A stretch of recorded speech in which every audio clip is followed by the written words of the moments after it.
Ce matin, on va revenir à des méthodes très très classiques, dans le sens où aujourd'hui la technique n'a pas voulu fonctionner. J'avais essayé de prévoir un backup qui n'a pas fonctionné non plus. Donc aujourd'hui, si vous n'avez pas vos Bibles, il vous faudra de bonnes oreilles, parce que nous n'avons rien à afficher ce matin. Donc oui, c'est pas plus mal. Qui a sa Bible?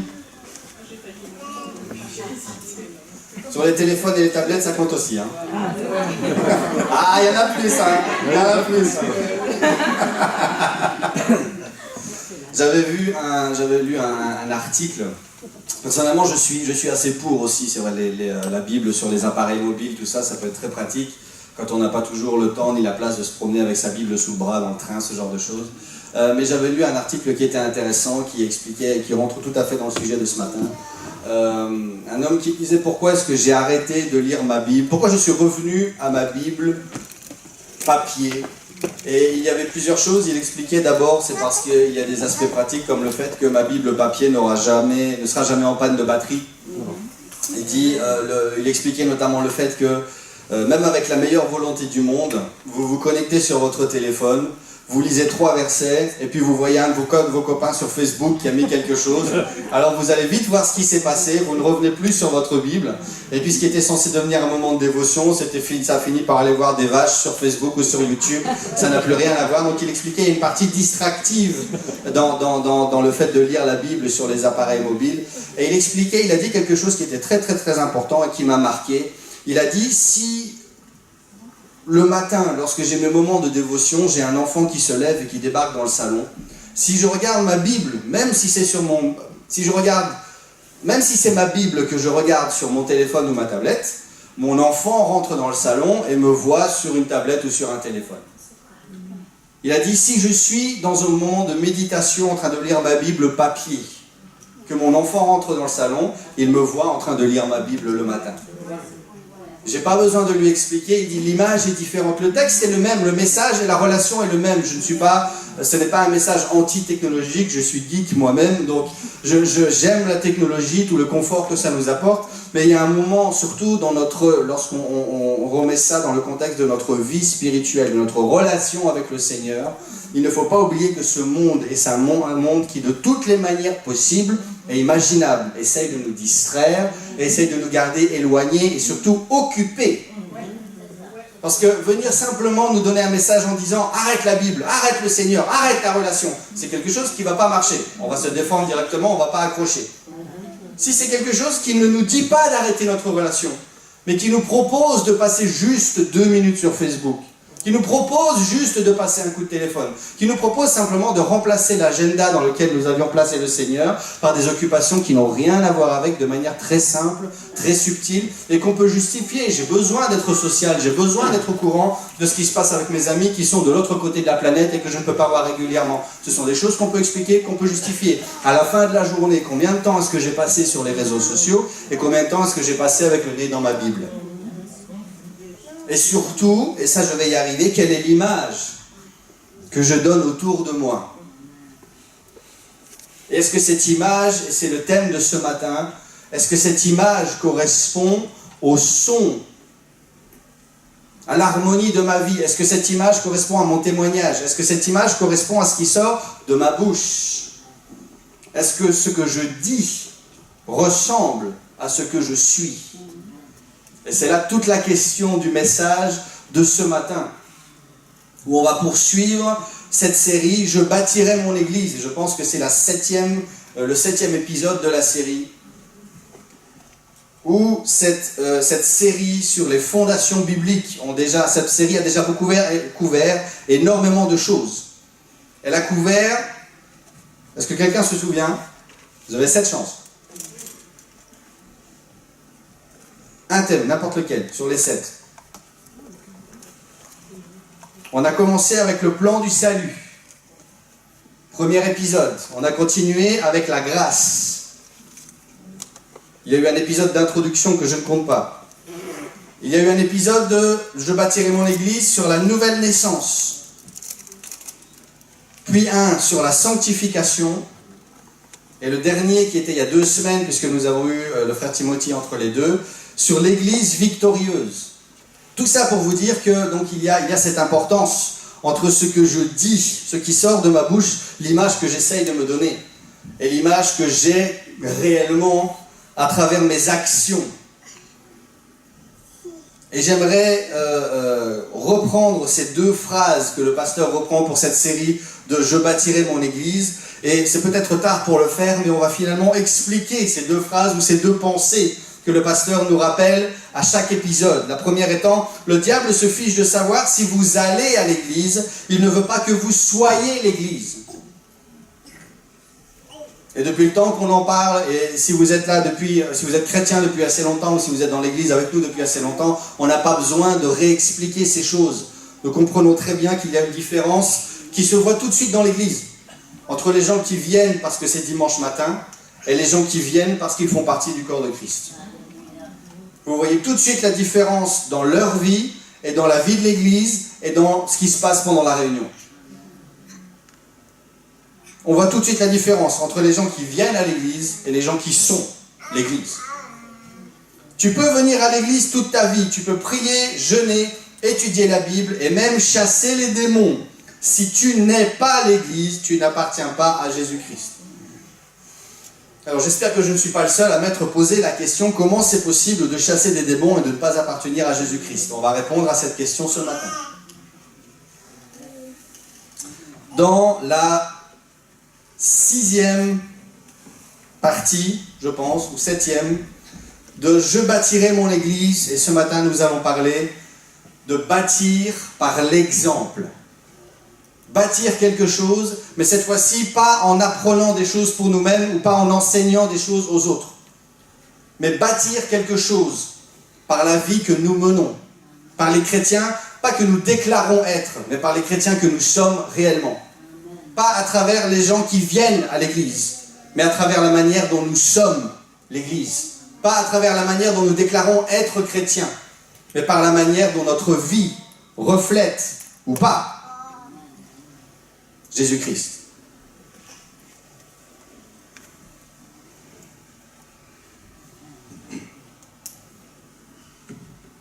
Il s'est passé quelque chose de magnifique dans ma maison hier soir. J'étais dans le salon en train de préparer, je voulais vous montrer la vidéo, et ça n'est pas passé. J'étais dans mon salon en train de préparer cette prédication, et mon fils cadet, Alexander, est très capricieux pour dormir ces temps-ci. Donc il a fini dans notre lit, encore une fois. Et je pensais que tout le monde dormait, et puis en une fois, j'entends qu'on commence à prier. Et je l'entends, Alléluia, Alléluia, Alléluia. Ok, il y en a un qui est parti. Et après, à mon avis, c'est jeudi quand je l'ai ramené ici à la réunion de prière, parenthèse, ramenez vos enfants en réunion de prière, fin de la parenthèse. Il a entendu, je pense, quelqu'un parler en langue. Et hier soir, je l'ai entendu qui faisait Alléluia, Alléluia. Et puis après, c'était Alléluia,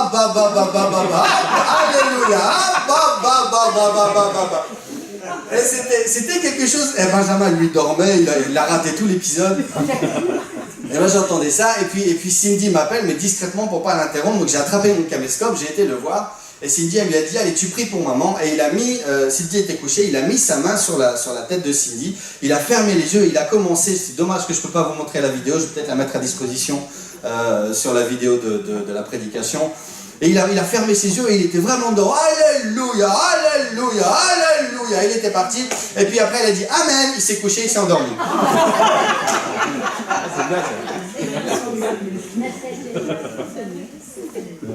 Et la semaine dernière, ou il y a 2 semaines, de nouveau, je vous raconte ces choses. Vous me connaissez. Ça n'est pas de l'orgueil. Je ne suis pas en train de m'exposer. Je ne suis pas en train de m'avancer ou de prétendre quoi que ce soit. Je partage un témoignage et j'essaye de vous encourager. C'est simplement ça. Il y a 2 semaines, mon fils m'a demandé « Papa, est-ce que demain matin, tu te lèves plus tôt ?»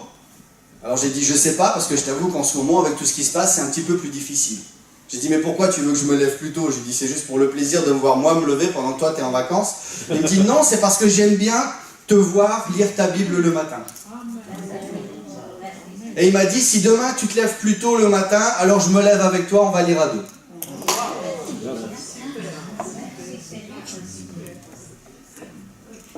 Je ne devrais pas vous le dire parce que ça va gâcher toute l'histoire, on ne l'a pas fait. parce qu'on est restés endormis tous les deux.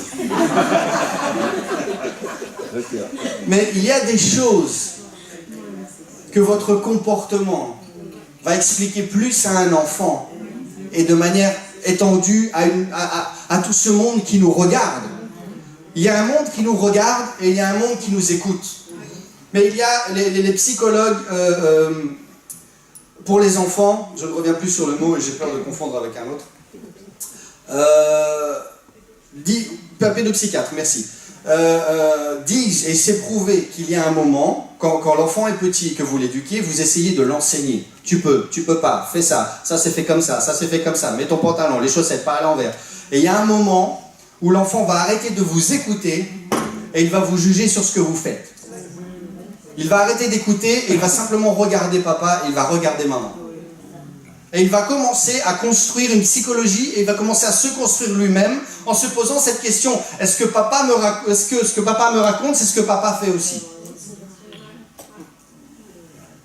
Et ne vous inquiétez pas, si ce n'est pas le cas, ils vont vous le rappeler très rapidement. Mais pourquoi moi je ne peux pas et toi tu le fais? Et c'est à ce moment-là de votre vie de parent que vous lui dites...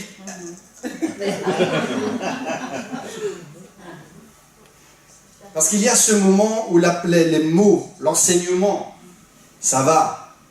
Mais il y a un moment dans l'apprentissage, il y a un moment dans cette aventure, il y a un moment de l'histoire où il faut une cohérence. Il y a un moment où il faut connecter les pièces, où c'est pas juste un ordre, où c'est pas juste une théorie, où c'est pas juste une leçon.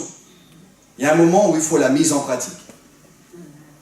Et c'est là, dans notre vie spirituelle, que doit prendre tout ce sens dans le fait de bâtir une église.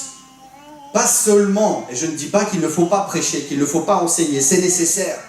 Mais une église qui ne fait que prêcher, qui ne fait que enseigner la Bible, qui ne fait que des théories.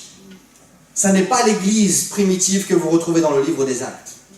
C'est une église qui arrivait quelque part, qui remplissait tout le monde du Saint-Esprit, qui faisait des miracles. Et une fois que le travail était fait, les gens savaient que ces hommes étaient vraiment des hommes de Dieu. Et après, l'enseignement arrivait.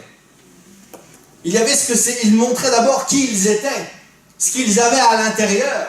Et ça validait, et on en a parlé abondamment récemment, Dieu validait les signes, les prodiges, Dieu validait la parole par les signes, les prodiges et les miracles qui accompagnaient ces hommes. Il y a un moment où ces hommes ont compris tout de suite que juste se lever et prêcher à 3000 âmes, ça ne sert à rien s'il n'y a pas un témoignage et un exemple derrière. Et si on pense au jour de la Pentecôte, imaginez jusqu'où ça va. Parce que jusque-là, ces hommes n'avaient pas grand-chose à montrer. Pierre était un pêcheur. Pierre n'était pas un scribe, n'était pas quelqu'un d'éduqué. Pierre n'était pas quelqu'un qui pouvait dire à ce moment-là, le jour de la Pentecôte à la foule, « Regardez ma vie !» Et à partir de là, ça justifiera le fait que vous pouvez m'écouter. Il n'avait pas grand-chose à offrir. Mais il y avait la puissance du Seigneur qui venait de tomber et tous ces gens ont vu qu'il s'était passé quelque chose avant de vouloir entendre quelque chose. Ils ont vu que si Dieu a baptisé tous ces hommes du Saint-Esprit, c'est parce qu'ils devaient valoir quelque chose. Ils n'ont pas dû expliquer pourquoi est-ce qu'eux étaient meilleurs, pourquoi est-ce qu'eux ont été dignes de recevoir le Saint-Esprit. C'est quelque chose que les gens ont vu. Et parce qu'ils l'ont vu, alors ils ont voulu entendre. Après l'explication, et 3000 personnes, ce jour-là, se sont données à Christ. Et puis après, si vous suivez l'histoire du livre des Actes, c'est par milliers et par milliers que les gens se donnaient.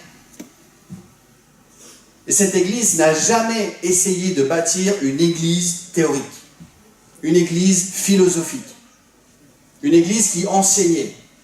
Mais partout où ils allaient, Dieu les accompagnait en manifestant sa gloire, en guérissant les gens, en baptisant du Saint-Esprit. Et tout ce qui se passait validait l'exemple que ces gens donnaient. Et vous retrouvez dans tous les enseignements du Nouveau Testament, que ce soit Paul qui enseignait les ministres, ou que ce soit Pierre qui enseignait l'Église, vous retrouvez ce même principe partout. Lorsqu'ils éduquaient les gens, ils ne leur enseignaient pas des principes ou des théories bibliques. C'était pas simplement du martelage de doctrine, Jésus ceci, Dieu cela, les règles, les fondements, tac. C'était nécessaire. Qu'est-ce qu'ils enseignaient? Dans 1 Corinthiens 11, 1, c'est un verset très connu de Paul qui dit « Soyez mes imitateurs comme je le suis moi-même de Christ ». Le meilleur conseil qu'il pouvait donner à un nouveau chrétien, à un nouveau-né spirituellement, ça n'était pas une encyclopédie de théorie. C'était « Regarde ma vie ». Alors que moi, je regarde celle de Christ. Ce qui est tellement profond, quand on pense que Pierre aurait pu dire ça, puisque Pierre a suivi Jésus. Paul pas. Et pourtant, Paul dit « Suivez-moi, comme moi-même je suis Christ ».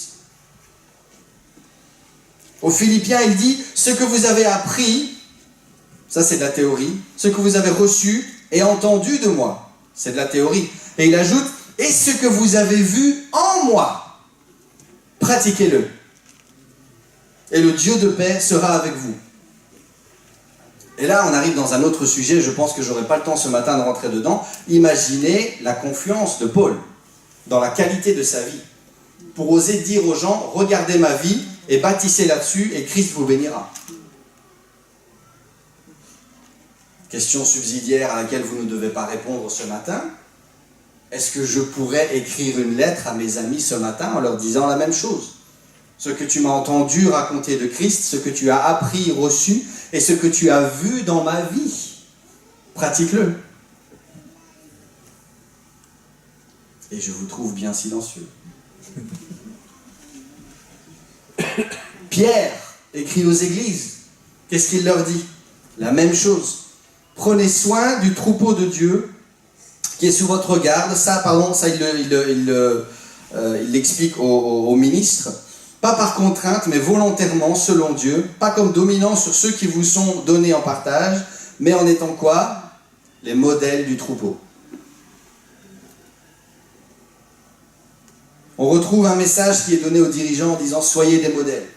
On retrouve un message qui est donné à l'Église en disant « Suivez un exemple ». Suivez-moi comme moi-même je suis l'exemple de Christ. Il y a eu des enseignements naturellement qui ont été faits, mais le message prédominant qu'on retrouve, ça nous a évité une catastrophe qu'on retrouve dans beaucoup de nos églises aujourd'hui, qui est « Fais ce que je te dis, mais ne fais pas ce que moi je fais ». C'est enseigner une chose et ne pas la vivre, ne pas la croire même parfois. Enseigner des choses auxquelles les responsables ne croient même pas. Des choses que l'Église, que les responsables, que le corps ministériel ne vit même pas. C'est une incohérence totale qui était inimaginable du temps de la première Église. Puisque eux vivaient d'abord les choses. Et ensuite, quand tout le monde était rempli du Saint-Esprit, que tout le monde était guéri et que tout le monde allait bien dans la pièce, alors qu'il n'y avait plus rien à faire dans la vie de ces gens, on leur apportait un enseignement. Et on leur expliquait ce qui venait de se passer. C'était d'abord, regarde ce que Dieu peut faire pour toi, et après je t'expliquerai comment. Tellement de nos églises, tellement de nos chaînes YouTube, tellement d'Internet et de Facebook, et je vais le dire sans avoir peur, sont pollués par des spécialistes de la communication spirituelle, dans la vie desquels il ne se passe rien, et qui ne changent rien dans la vie des autres, à qui ils enseignent. Des gens qui enseignent la Bible de long, en large, en travers et dans tous les sens. Mais dans la vie et dans le ministère desquels la gloire de Dieu n'est jamais manifestée, dans la vie desquels la parole de Dieu n'est jamais confirmée par des signes, des prodiges et des miracles. Parce qu'il y a une déconnexion totale entre ce que j'apporte et ce que je suis réellement à l'intérieur. Dans Éphésiens 5, les 2 premiers versets, il est écrit « Devenez les imitateurs de Dieu, comme des enfants bien-aimés. Marchez dans l'amour, à l'exemple de Christ, qui nous a aimés et qui s'est lui-même livré à Dieu pour nous. » Alors c'est un message que nous connaissons. Oui, c'est sûr, quand je dis que je suis chrétien, il faut que je vive comme un chrétien, ça doit être cohérent. Il y a un aspect que j'ai découvert pendant la préparation de cette prédication. Regardez jusqu'où ça va. Regardez l'importance de cette cohérence, de cette connexion. Pourquoi est-ce qu'il est tellement important que je sois vraiment le même chrétien dans mon cœur que le chrétien que j'explique quand ça sort de ma bouche? Parce que dans 1 Jean, au chapitre 2, versets 3 et 4, et là de nouveau, regardez les correspondances de la Bible, c'est magnifique. 1 Jean 2, 3 et 4, il est écrit « Si nous gardons les commandements de Dieu, par là nous savons que nous le connaissons. Celui qui dit « Je connais Dieu » et qui ne garde pas ses commandements est un menteur et la vérité n'est pas en lui. » Jean tranche. Il fait cette déclaration en disant « Si tu racontes quelque chose mais que ta vie ne le montre pas, tu es un menteur et Dieu ne te connaît pas. » Ça, c'est tranché. Ce n'est pas un encouragement à faire un effort. C'est là, il déclare, tu es chrétien ou tu ne l'es pas. Tu as une vie spirituelle ou tu n'en as pas. Si c'est du baratin, Dieu ne te connaît pas. Jésus lui-même reprend ces mots. Si nous gardons les commandements de Dieu, par là, nous savons que nous l'avons connu. Dans Jean 14, Jésus reprend ces mots, les versets 14 et 16. Et regardez ce qui se passe avant cette déclaration et après cette déclaration. Jean 14, 14. Si vous demandez, c'est Jésus qui parle, si vous demandez quelque chose en mon nom, je le ferai. On parle de prière.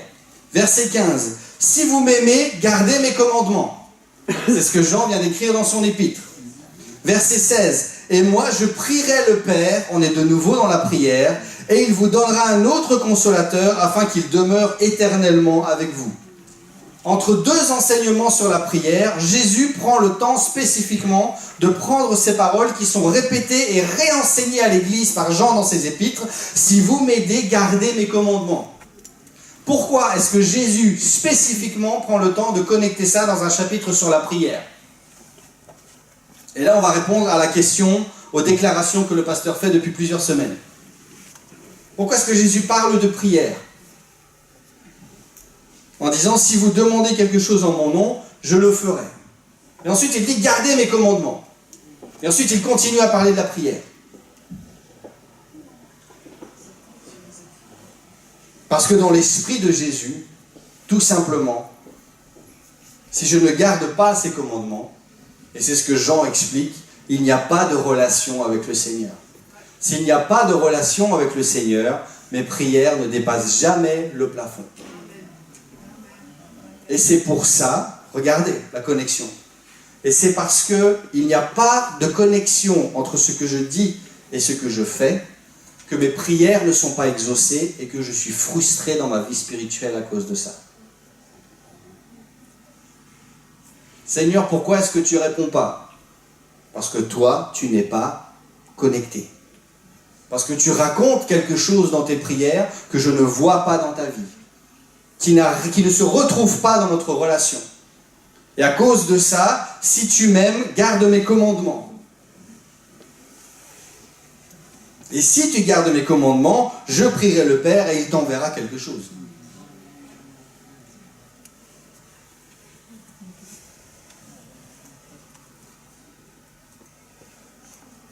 Et c'est pour ça qu'on explique maintenant ce principe que le pasteur nous a enseigné. Comment est-ce que c'est possible d'étudier la Bible, de chasser les démons et de ne pas appartenir à Christ? C'est une déclaration. On a deux exemples dans la Bible qui nous expliquent ce qui se passe. Le premier exemple, il est connu, on en parle souvent. J'aurais pas voulu être à la place de ce pauvre homme. Dans le livre des Actes, au chapitre 19, il y avait des exorcistes juifs ambulants. Donc les exorcistes sont des hommes qui, soi-disant, chassent les esprits, qui essayèrent d'invoquer sur ceux qui avaient des esprits malins le nom du Seigneur Jésus, en disant « Je vous chasse par le Jésus que Paul prêche ». Et ceux qui avaient fait ces choses étaient 7 fils de Séva. L'un était qui était juif, l'un des principaux sacrificateurs. Donc 7 fils d'un des responsables religieux. L'esprit malin leur répondit « Je connais Jésus et je sais qui est Paul ». Il y a une relation là. « Mais vous, qui êtes-vous » Et l'homme dans lequel était l'esprit malin se jeta sur eux, les maîtrisa et les maltraita.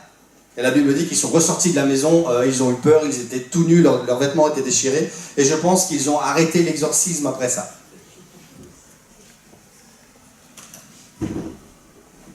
On parlait tout à l'heure des anges. Imaginez les démons qui disent « Nous connaissons Jésus et nous savons qui est Paul ». mais vous, nous ne vous connaissons pas. Il y a donc Jésus qui fait cette déclaration, je ne vous connais pas.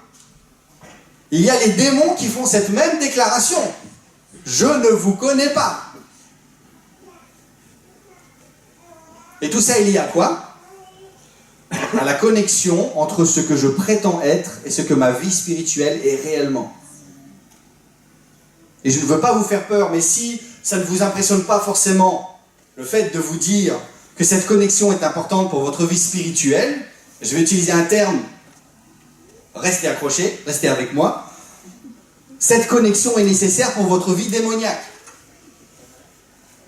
Parce que si Dieu ne vous connaît pas, ça veut dire que les démons ne vont pas vous connaître non plus.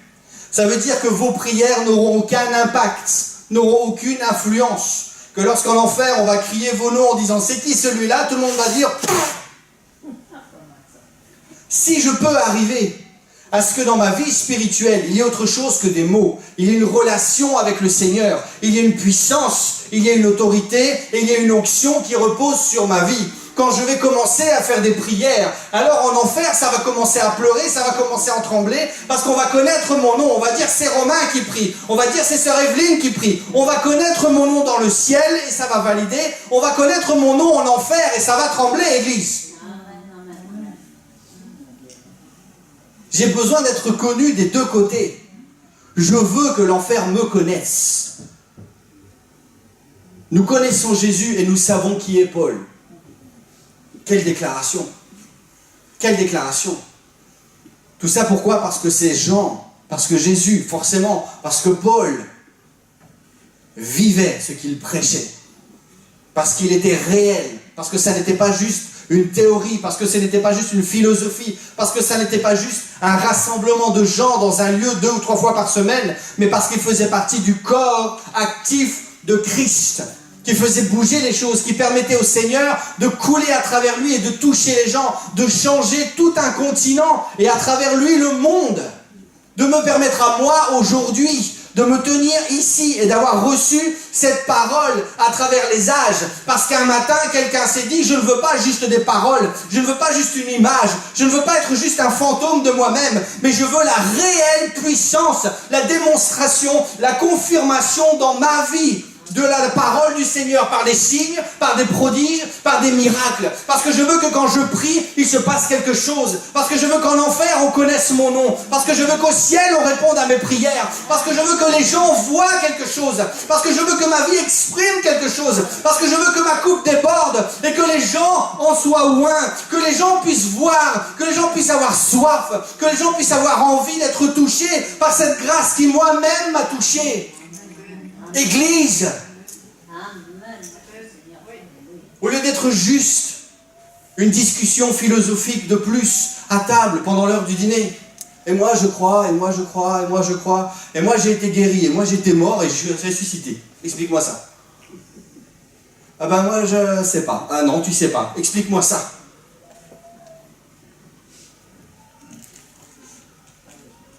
J'attends ce moment dans notre église où Dieu va nous utiliser, va utiliser quelqu'un qui va dire « Seigneur, maintenant j'arrête le blabla. Seigneur, voilà ma vie, agis dans ma vie, et au lieu de dire quelque chose, Seigneur, je veux que tu montres quelque chose. Je veux que l'image de ma vie puisse influencer les gens plus que tous les témoignages ou que toutes les heures que je pourrais passer avec au téléphone, et que quand Dieu va utiliser cette personne qui va faire cette prière, alors il va se passer des choses dans notre église que personne, chrétien ou non chrétien, ne pourra venir expliquer avec une théorie ou avec une philosophie. Ah oui, mais ça c'est parce que médicalement, tac, tac, tac, tac, tac. Non, ça c'était pas possible. Ah, effectivement. J'attends ce moment où le médecin va regarder ces rayons X, ou va regarder ces radios, et va dire, je comprends pas. Hier c'était là, aujourd'hui ça n'y est plus. Hier l'os s'était cassé, le nerf était pas bon, je comprends pas ce qui s'est passé. J'attends ce moment égoïstement dans ma vie. Dans ma vie. Et c'est un message, si vous êtes un peu observateur, que Dieu envoie de plus en plus. Je vous avais déjà expliqué, Dieu m'a dit à moi, sois passionné dans ce que tu fais. Il a expliqué à notre frère Timothy, donne tout ce que tu as. Il a dit à notre pasteur, donne-leur envie d'avoir envie. Qu'est-ce que tous ces messages cachent? Ces messages expliquent que Dieu cherche une personne qui va se donner à fond et que Dieu va pouvoir utiliser pour contaminer tout le monde.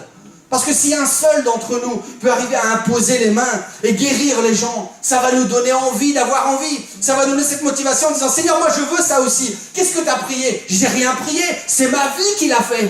C'est ma relation avec le Seigneur qui l'a fait. C'est pas une théorie, c'est pas un message c'est pas des phrases toutes faites ou une prière toute faite que tu dois répéter. Il n'y a pas de mode d'emploi. Le mode d'emploi, c'est ma relation avec le Seigneur Jésus-Christ. Et c'est la manière dont il a façonné ma vie. Amen. Amen. Amen. Je dois simplement activer.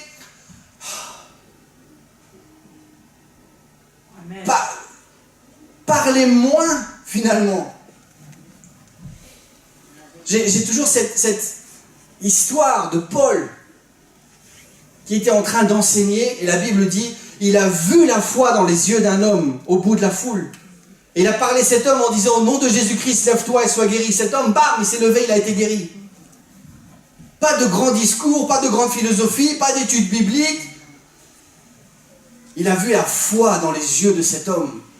Et sa vie était tellement intense, tellement passionnée, tellement remplie de la présence et de la puissance du Seigneur, que tout ce qu'il a fallu, c'était un échange visuel. Tout ce qu'il cherchait, c'était la foi. C'était pas des gens qui soient éduqués, des gens qui comprennent toute la Bible, des gens qui ont fait l'école biblique, des gens qui ont soif. Et Jésus fonctionne exactement de la même manière. Alléluia. Alléluia. Et cette parole de Jésus dans Matthieu 7, plusieurs me diront en ce jour-là, Seigneur, est-ce que nous n'avons pas prophétisé par ton nom? Est-ce que nous n'avons pas chassé les démons par ton nom? Est-ce que nous n'avons pas fait beaucoup de miracles par ton nom? Et Jésus leur dira ouvertement, je ne vous ai jamais connu, retirez-vous de moi, vous commettez l'iniquité. Et cette déclaration de Jésus explique la pensée du pasteur. Comment c'est possible de chasser les démons et de ne pas faire partie de l'Église? De la même manière qu'il est possible, d'après les dires de Jésus lui-même, de chasser les démons, de prophétiser, de faire des miracles, sans avoir de relation avec le Seigneur. Pourquoi? Parce que toutes ces choses, ce sont des choses verbales. Prophétiser, c'est verbal. Chasser les démons, c'est verbal. C'est des choses que je peux faire maintenant. Je peux prophétiser des choses dans chacune de vos vies si vous avez envie. Dites-moi de quoi vous avez envie, je peux lancer une prophétie. Et je peux dire, je suis prophète parce que je prophétise. Et je peux terminer ma prophétie en disant, au nom de Jésus. Le problème, c'est que si dans ma vie, il n'y a pas de connexion, je ne sais pas si cette prophétie vient de Dieu ou pas. Et si cette prophétie ne vient pas de Dieu, je peux danser sur ma tête, elle ne s'accomplira jamais. Parce que ça n'est pas la volonté du Seigneur. Et c'est pour ça qu'il est possible de chasser des démons, c'est pour ça qu'il est possible de prophétiser, c'est pour ça qu'il est possible de faire plein de choses, soi-disant au nom de Jésus. Et je suis certain que vous avez tous des exemples. Dans la musique, ça commence à se faire beaucoup dans la musique prophétique. J'écoute des albums, des gens qui chantent, c'est un concert entre guillemets de louanges classiques, si vous comprenez ce que je veux dire. Et puis en une fois, des gens commencent à voir des choses, commencent à chasser des cancers dans la salle et des trucs comme ça. Et vous sentez directement si ça passe ou si ça passe pas. Et vous entendez ça tout le temps.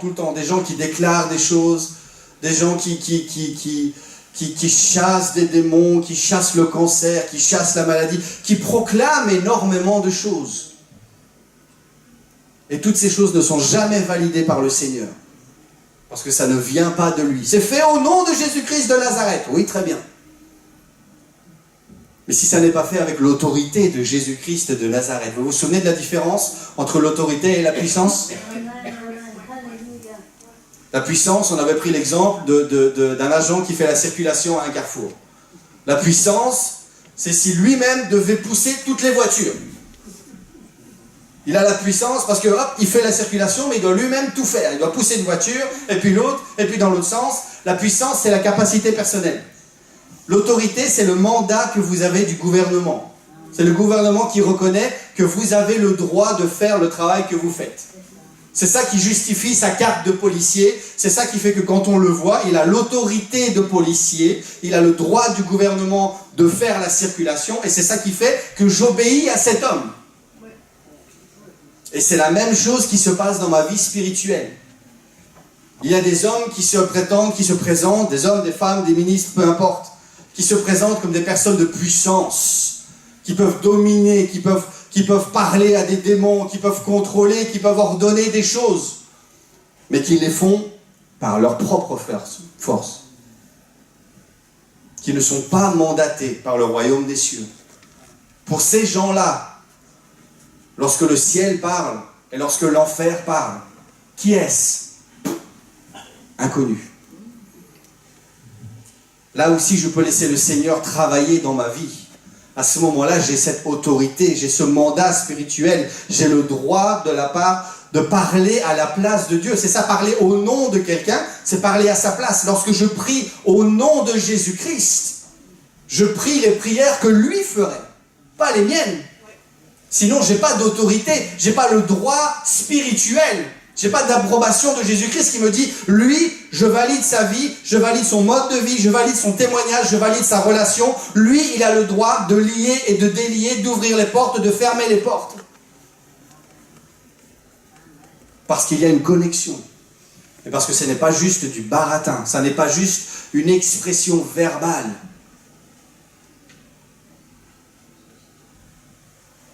Imaginez, tout ça part simplement de cette réflexion, de cette prière. Seigneur, je veux que ma vie ressemble aux paroles qui en sortent.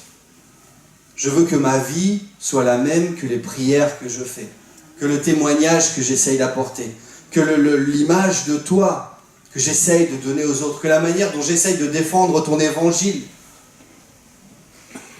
Je veux que ma vie corresponde.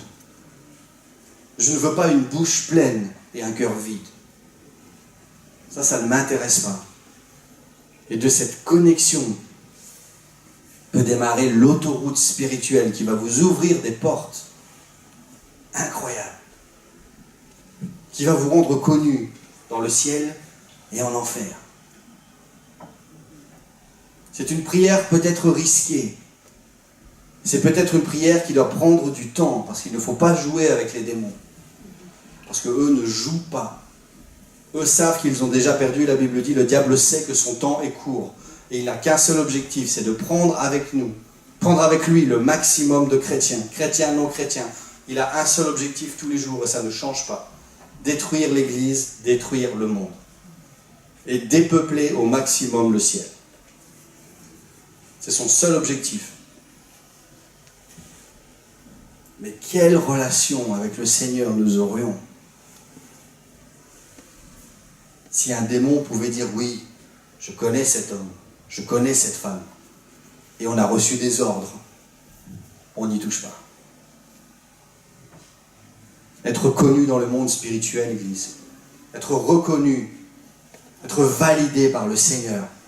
Cet homme, cette femme, j'aime sa vie, j'aime notre relation, j'aime ce qu'elle a dans les tripes.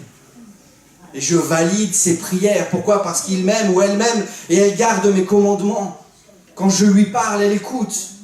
Elle fait ce que je demande. Et c'est pour ça que sa vie de prière fonctionne.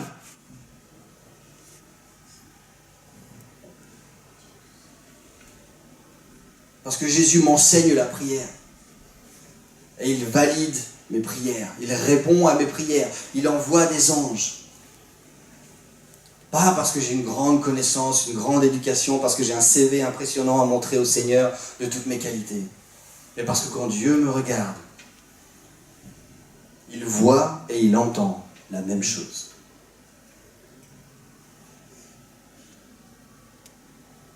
Et c'est la clé ce matin que Dieu voudrait mettre sur nos cœurs pour continuer à bâtir notre relation avec lui cette année, qui se termine déjà très rapidement. Cette année, Dieu veut bâtir une église. Et il nous a déjà expliqué tellement de choses différentes, la sanctification, la grâce, la nouvelle naissance. Et ce matin, il veut nous rappeler, peut-être que ces choses, le plan du salut, tu as l'impression que c'est complexe, que c'est des choses qu'il faut étudier. Il y a un aspect. Je bâtirai mon église ce matin, qui est simple, qui est accessible à tous et qui est demandé par Dieu pour chacun d'entre nous. Bâtir par l'exemple. Parce qu'il y a un moment où Dieu, comprenez bien ce que je dis, va arrêter d'écouter nos prières et va regarder notre vie. De la même manière que nos enfants le font. Ils vont soit nous respecter pour cette cohérence, ou soit venir nous demander des comptes en disant « Pourquoi est-ce que tu ne fais pas ce que tu me racontes ?» Pourquoi je ne voudrais pas que Dieu vienne me voir et me dise « J'ai écouté ta prière et j'ai regardé ta journée aujourd'hui. Je n'ai pas vu la même chose. » Pourquoi est-ce que tu me demandes des choses que tu ne mets pas en pratique? C'est aussi simple que ça, Église. Si Dieu ce matin peut trouver dans nos cœurs une voix et une action qui font la même chose, qui sont dans la même direction, alors mon nom sera connu dans les cieux. Alors le Seigneur va valider mes prières. Alors il va me donner ce badge spirituel qui va me donner le droit de faire le trafic dans l'esprit. Vous comprenez ce que je veux dire?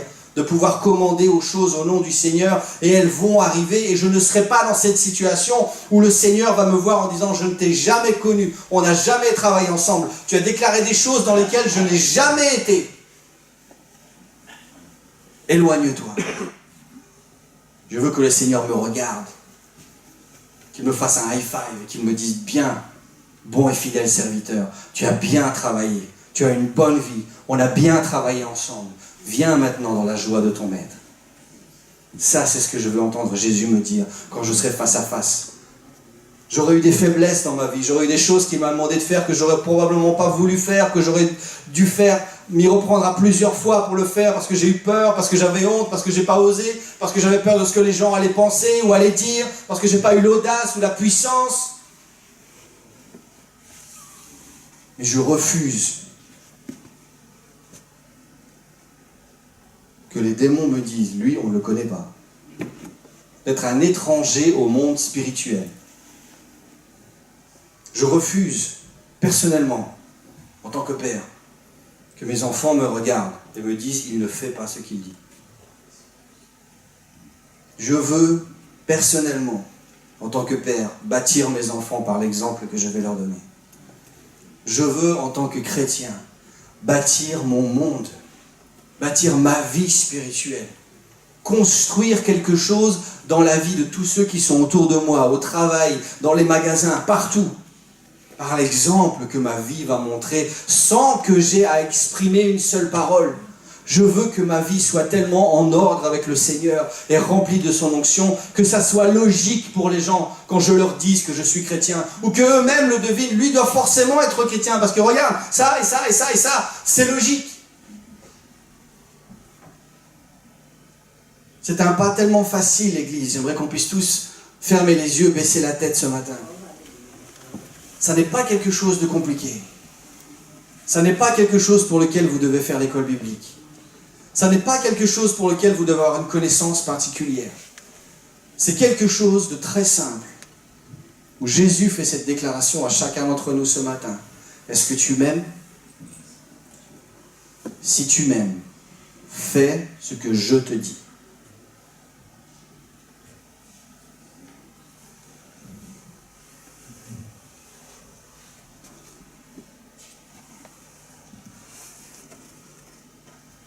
Si vous demandez quelque chose en mon nom, je le ferai si vous gardez mes commandements. Et moi, je prierai le Père, et il vous donnera un autre consolateur qui va demeurer éternellement avec vous. Ce sont les promesses de Jésus-Christ lui-même. Et la fondation de ce matin repose entièrement sur cette phrase. Si tu m'aimes, fais ce que je te dis.